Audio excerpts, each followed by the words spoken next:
Next question Ali भाई आसिम भाई थे जो लद्दाख से थे, इंडियन ऑक्युपाइड कश्मीर से। वो कहते थे कि इमाम अबू हनीफा रहमतुल्लाह ताला अलैह जो है वो सहाबाए किराम के जो आपस में इख्तिलाफ थे, वो उस पर खामोश रहे। तो अली भाई का इसमें क्या मौक़िफ़ है? इमामों को तो हम बाद में देखेंगे ना जी, सबसे पहले तो हम सहाबा किराम का क्या एटीट्यूड है उसको देखेंगे। तो ये तो टॉपिक ऐसा है कि इसके ऊपर मैं काफी दफा बोल चुका हूँ। अभी रिसेंटली एक वीडियो जब मुफ्ती तारिक मसूद साहब के ऊपर हजरत अली की गुस्ताखी का इल्जाम लगा, तो मैंने उसके ऊपर एक वीडियो रिकॉर्ड कराई थी। वो ऑलमोस्ट 5.5 लाख से ज्यादा लोग देख चुके हैं, चंद दिन पहले ही अपलोड हुई थी।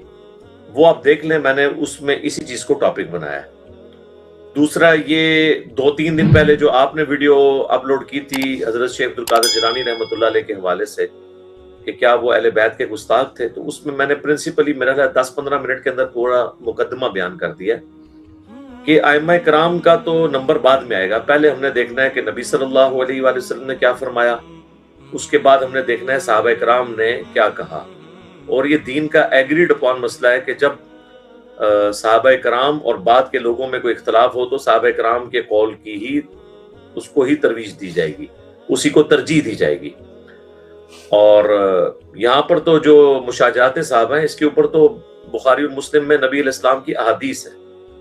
अब अगर वो अहादीस बगैर जरूरत के नकल की गई हैं, नबी अलैहिस्सलाम ने नाउज़ बिल्लाह बगैर किसी वजह के उसको बयान किया है, या वो बयान इसलिए किया कि आगे बयान ना किया जाए, तो ये अपने दिमाग से निकाल दें। ये वो अहादीस हैं जो अलामातुन नबुवा में आती है। अलामातुन नबुवा हदीस की फील्ड में एक उस चैप्टर का नाम है जिसमें नबी अलैहिस्सलाम की प्रोफेसीज, मुस्तकबिल की पेशगोइयां जमा की जाती हैं इस चीज को साबित करने के लिए कि ये नबी अलैहिस्सलाम अल्लाह की वही की तायीद के साथ बातें किया करते थे। इसी के ऊपर सही बुखारी में भी एक चैप्टर है। इमाम बैहकी ने अलग से किताब लिखी है, दलाइलुन नबुवा, इमाम बैहकी की किताब, जिसमें ऑलमोस्ट 3500 अहादीस हैं। उसका टॉपिक ये है कि नबी सल्लल्लाहु अलैहि वसल्लम ने अपनी वफात से पहले जो है वो जो पेशगोइयां की जो आपकी वफात के बाद पूरी हुई, उसमें उन्होंने वो सारी हदीसें बयान की हैं जो किताबुल फितन यानी फितनों वाले इश्यूज के साथ रिलेटेड थी। जंग जमल, सिफीन, नहरमान और कई एक चीजें। अम्मार को बागी जमात कत्ल करेगी, बुखारी की हदीस ये भी नकल की। हदीस हौब भी नकल की कि मेरी उस बीवी का क्या हाल होगा जिस पे कुत्ते भौंकेंगे। खवारिज से मुतल्लिक अहादीस जो बुखारी मुस्लिम में वो सारी जमा की, और उन्होंने साबित किया कि हमारे पैगंबर जो थे ये अल्लाह के नबी थे सल्लल्लाहु अलैहि वसल्लम।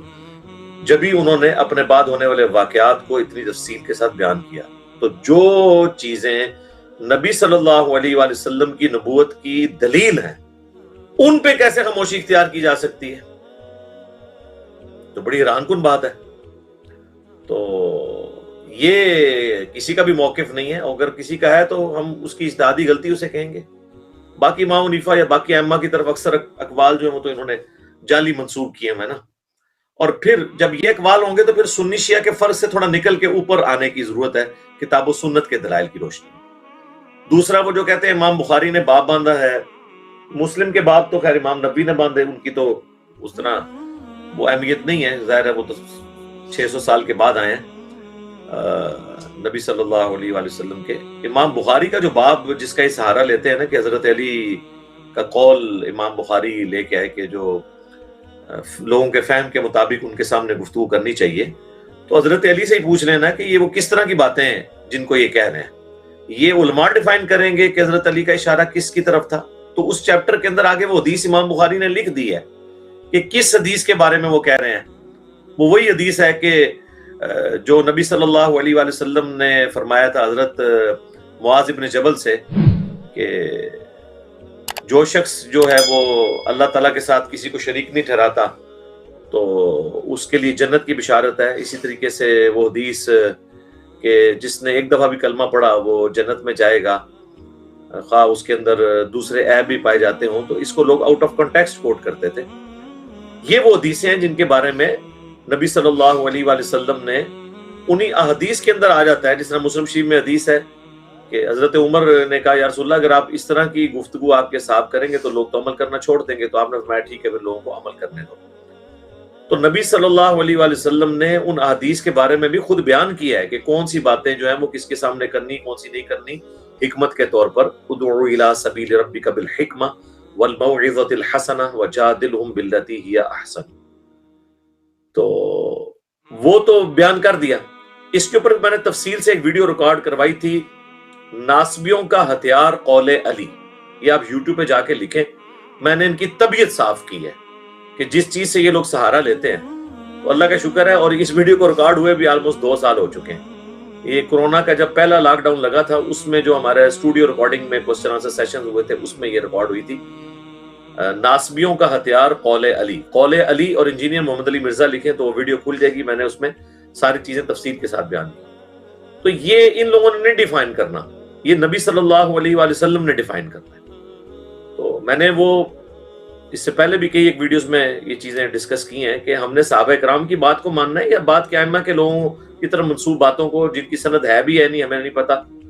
ہم یعنی حضرت علی کو دیکھیں، حضرت عمار بن یاسر کو دیکھیں، یا ہم کسی اور رحمت اللہ علیہ کو دیکھیں. یہ دیکھنے کی ضرورت ہے. ان سے زیادہ تو کوئی دین کا فہم نہیں جانتا تھا.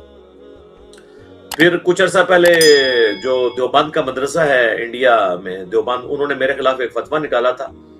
تو علماء دیوبند کا فتویٰ انجینئر محمد علی مرزا کے خلاف، اس کے جواب میں میری ویڈیو ہے، اس میں میں نے اس ٹاپک کو بڑی تفصیل کے ساتھ بیان کیا.